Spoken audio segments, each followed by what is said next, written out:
All right, so I wanted to jump on and just tell you a little bit about 10 Things by Leslie Petrick that you will be reading for your next discussion. Leslie Petrick was born in 1961 in Boston, Massachusetts.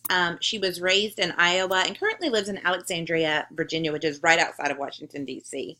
She attended Northwestern University for her bachelor's degree and American University for her MFA. She teaches in the Masters of Arts program at Johns Hopkins as well as the MFA program at Converse College in South Carolina.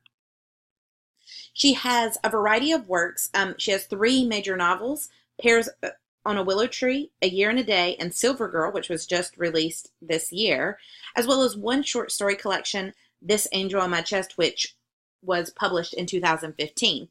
Petrick's works have appeared in the Gettysburg Review, The Sun, the Iowa Review, Psychology Today, Salon, many other magazines, print journals, online journals. Petrick is really quite widely published at this point. She's earned a variety of awards and recognitions, and these are just a couple to name.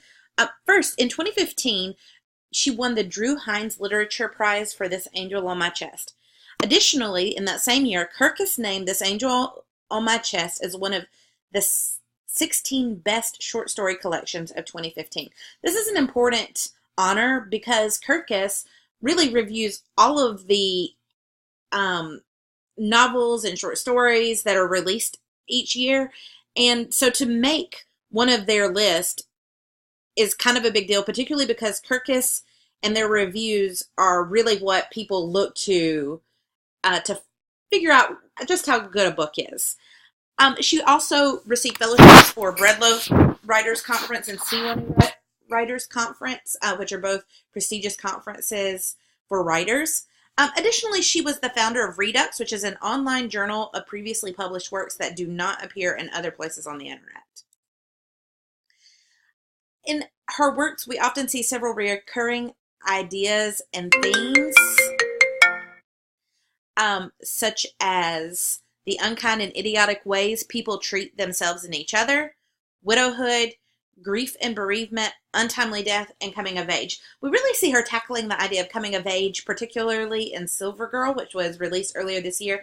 It's set in Chicago during the Tylenol murder. So we have this young woman who's kind of coming into her own, learning who she is, becoming a woman, while also having this backdrop of the Tylenol murder. So it's kind of Bildungsroman mixed with mystery. It really adds some suspense to it. It's really a really good book if you have time to check it out.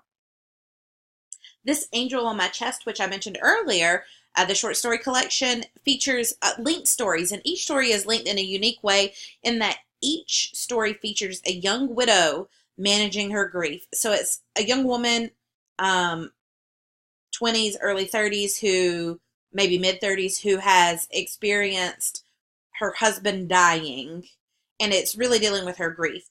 Petrick calls on her own experience as a young widow after the death of her first husband, Rob, who died of a heart attack at age 37.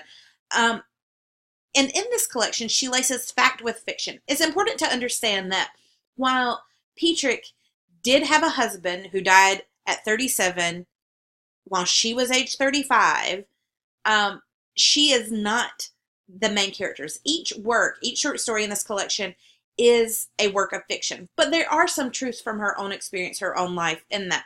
In fact, she said that when writing the collection, she challenged herself to present one truth in each story about how she coped with her grief after losing Rob.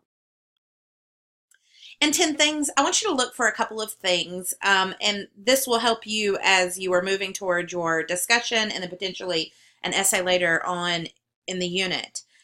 First, I want you to determine who is telling the story, from what point of view, and to whom the narrator is speaking.